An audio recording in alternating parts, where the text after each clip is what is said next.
Welcome back to Trending. Here to talk about sex and relationships is sexologist Dr. Blockman. Hi, Limor. How are you doing today? I'm good. How are you? I'm doing well. So what are we going to talk about? Today we're going to talk about sex and well-being.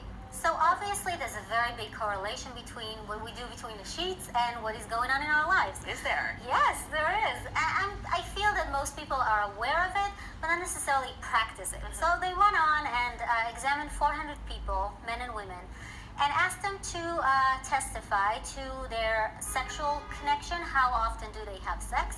How often do they have affectionate touch, which is cuddling, kissing, caressing, everything of that sort. And then they asked them to rate their happiness, their well-being on a scale of 1 to 5. What they found was actually interesting. Do you have any idea what they came up with? Well, I would assume that maybe the more sexually active you are, the happier you are. Yes, it was true, yeah, of course. But the interesting thing was that once they controlled the factor of affection and touching, they actually found that the correlation between sex and well-being was almost insignificant.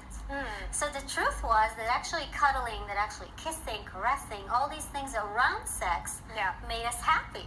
And that was a very interesting result out of this study. Happier than sex? Or happier, yeah. Because sex per se, if it was only sex, wasn't making us as happy as affectionate touching, as cuddling and just laying in bed, caressing each other, kissing, talking sweet things to one another. So they went on and examined the same group in another manner. They actually asked them to fill up a Dear Diary on their phone. And they asked them to fill out the same thing. How often do you have sex? How affectionate touching is prominent in your life? And how happy you are in your life. And they asked them to do this for like approximately 2 weeks, more give or take. And what they found was actually a very interesting thing. They said that when people have more sex, they experience more happiness. That was like before. And when they have affectionate touch, they experience even more happiness. But what was interesting is that the indication was that when people were having sex, they were gaining happiness for hours later.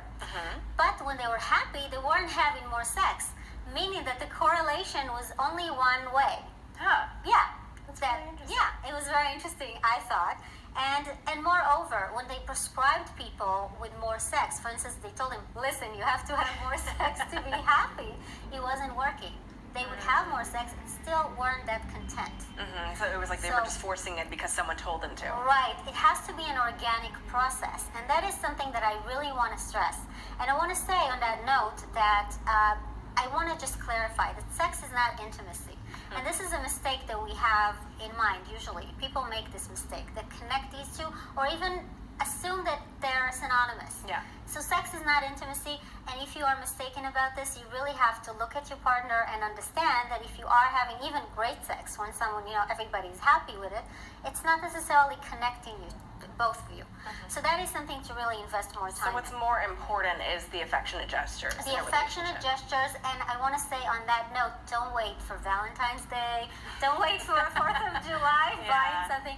Really, honestly, just focus on your partner and make sure that they understand that you value them, they understand that they're important to you, that they're attractive to you. These things matter much more than the actual climax, as people assume that, great sex could be such satisfaction in our life and our life together, but it doesn't really compensate for lack of intimacy.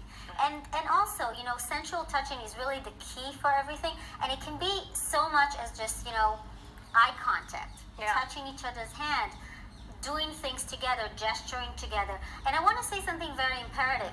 You have to keep in mind that most couples are married or in a long-term relationship with someone in their age range.